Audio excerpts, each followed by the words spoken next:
Good morning. My name is Helenor Webb, and I've been a member of St. John's, at the time St. John's Parish, now Cathedral, since about 1969. I'm a Belizean, and the reason I'm speaking today is because of my heritage and culture. I came to the United States, as I mentioned earlier, in 1969 and attended St. John's Episcopal Church. However, the reason I came was because of the name. The name of our cathedral in Belize is St. John's Cathedral. And I found out that many Belizeans had attended that church, including my family. So that's me coming from Belize, going to St. John's and enjoying, seeing Belizean, enjoying the music. Of course, we said Anglican, we said Episcopalian. I have two children who were both members of St. John's Church. My daughter, Tamara, was the youngest lector at St. John's. She sang in the children's choir. She was an acolyte and a lecturer. My son was a part of the youth group and an acolyte. They were there for a while and then went off to college. And Tamara came back and started a youth choir for a very short time, and then she went back to New York. When I came there, my mother was already at St. John's Church, and the rest of the family was there also. However, I got very involved in the church because of the warmness of the church, the acceptance of who we are. And I serve as the superintendent of Sunday school. I serve as a lecturer, I serve as a lem, I serve as a chalice bearer, and I was on the vestry for a couple of times, twice as the senior warden. And there's a little story about my mother who has a seat, and she stayed at that seat the entire time. And one day somebody was sitting at that seat on that spot, and she came up and she stood there and she's waiting for the person to move. And I walked up and I said, "Mother, why aren't you sitting down?" And she said, "Because this person is in my seat."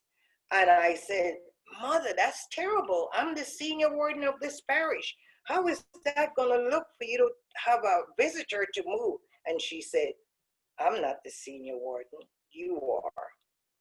Kim Spees Zena, who is a member of the parish now, one day sat at her seat just to see what she was going to say. And she asked Kim to move, and Kim said, "Your name is not on this seat." And she said to Kim, "You will see one day it's going to be here." After her transition to the other world, we put a plaque. The pew is now gone, but we had a plaque on that seat which she sat. So that's a little joke about my mother. I came to St. John's, as I said, because of the name relationship.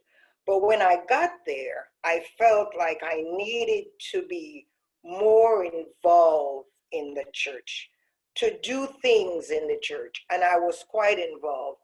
One of the reasons why St. John's hold a very, very special place in my heart is because at the time when I got there, the inclusivity, we embrace everyone.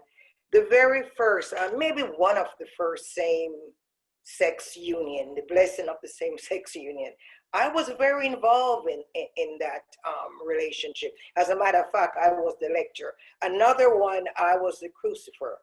So then during the Vietnam War, St. John's closed its door and would not open that door until the war was over. Whenever there's social issue, St. John speaks out. And that is my reason for, even though I live in Arizona, and I'm now the Bishop Warden for St. Peter's, Casa Grande, I'm still very much involved in St. John's Church. After my mother's demise, that's a long story with Father Mark. But there's a fountain that was dedicated to my mother.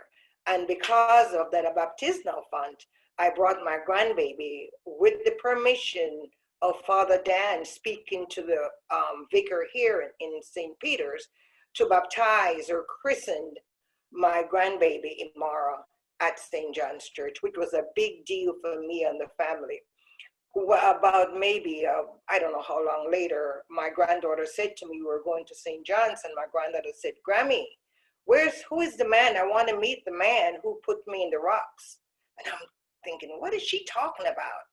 So then I realized that there's rocks in the baptismal font.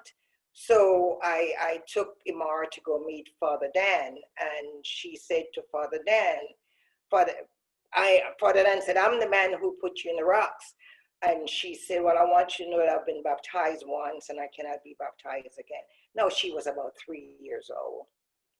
So I really appreciate when I sit around and I watch St. John's moving in the direction of deans who came after I was there, envelop the community, doing things for the community, reaching out for the community.